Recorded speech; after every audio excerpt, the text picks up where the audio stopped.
Ya, bismillahirrahmanirrahim. Assalamualaikum warahmatullahi wabarakatuh. Perkenalkan, nama saya Reza Prakasa.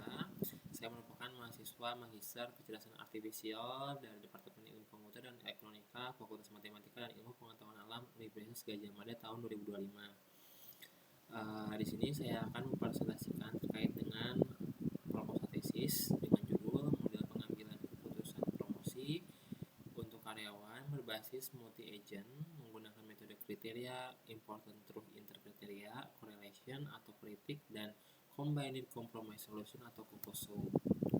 Nah, latar belakang masalah, di sini saya akan mulai terlebih dahulu dari latar belakang masalahnya itu sendiri, yaitu di mana promosi karyawan merupakan keputusan strategis dalam manajemen sumber daya manusia karena berpengaruh terhadap motivasi, kinerja, dan keberlanjutan pengelolaan talenta dalam organisasi. Nah, dalam promosi karyawan, biasanya masih banyak dilakukan proses yang subjektif dan manual, sehingga berpotensi menimbulkan bias, penilaian, serta ketidakkonsistenan hasil promosi antar periode.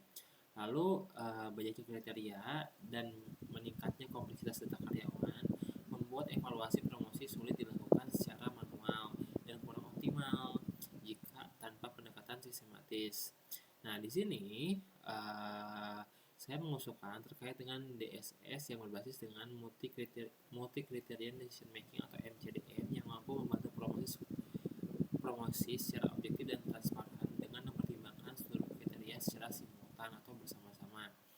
Nah, lalu permasalahan penentuan bobot kriteria dan stabilitas ranking juga masih menjadi tantangan sehingga diperlukannya integrasi kritik, COCOSO, dan MAS untuk bisa meningkatkan transparansi dan objektivitas dalam proses promosi. Nah, di sini ada rumusan masalahnya itu sendiri, yaitu pertama kita akan melihat bagaimana metode kritik mengatasi subjektivitas dalam penentuan bobot kriteria pada proses promosi karyawan. Yang kedua, bagaimana metode COCOSO dapat mengatasi dominasi kriteria dalam penilaian promosi. Dan yang ketiga, bagaimana MAS dapat mengatasi keterbatasan proses promosi manual melalui pengolahan data dan pengambilan keputusan secara terstruktur dan otomatis. Lalu di sini terkait dengan batasan masalah, kita akan melakukan proses promosinya ini itu dengan menggunakan data profil dan performa karyawan seperti data usia, masa kerja, grade, rating, dan gaji.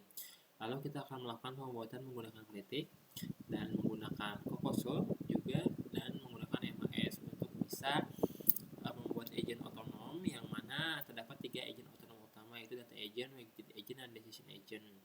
Di sini peneliti tidak mencakup implementasi pada lingkungan produksi organisasi. Nah, untuk tujuannya itu sendiri, yaitu pertama kita akan mengatasi subjektivitas dalam proses promosi karyawan menggunakan kritik. Lalu yang kedua, kita akan mengatasi ketidakstabilan peringkat kandidat promosi akibat dominasi karena adanya nilai yang tinggi atau outlier dalam suatu kriteria dengan menggunakan COCOSO. Dan kita akan mengatasi keterbatasan evaluasi manual dan meningkatkan kualitas proses pengambilan keputusan promosi melalui penerapan kritik, COCOSO, dan multi-agent system atau MAS.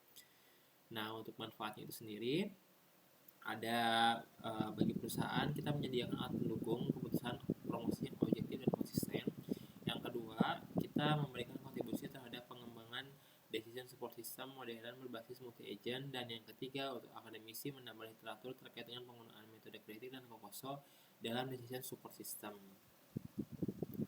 Lalu untuk jawaban pustakanya sendiri, berikut terkait dengan DSS untuk promosi karyawan oleh Jain and Sih tahun 2021. Di sini terdapat informasi bahwa DSS itu sendiri meningkatkan objektivitas dan konsistensi dalam pengambilan keputusan dibandingkan dengan penilaian manual.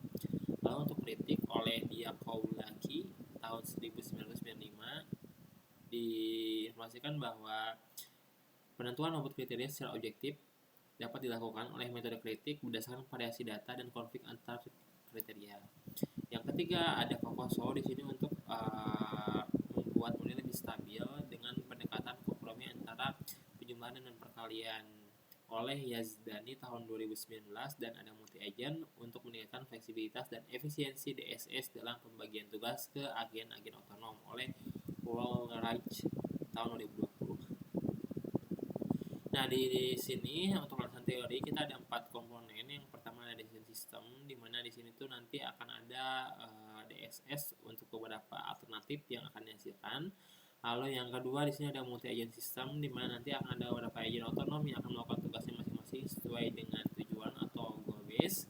Yang ketiga di sini kita akan ada melakukan metode kritik untuk mendapatkan bobot secara objektif dari datanya itu sendiri dengan beberapa tahapan proses. Secara garis besar ada secara deviasi kriteria, ada informasi kriteria, dan bobot kriteria. Nah, selanjutnya metode Kokoso di sini untuk melakukan perankingan, di mana kita akan menggabungkan penjumlahan berbobot dan perkalian berbobot sehingga kita mendapatkan nilai preferensi akhir berupa alternatif dalam bentuk ranking. Nah, untuk metodologi penelitiannya itu sendiri ada beberapa komponen. Yang pertama ada alat yang akan digunakan dalam penelitian, yaitu laptop, software Python, spreadsheet, tools MIS, dan agent automation atau NHN.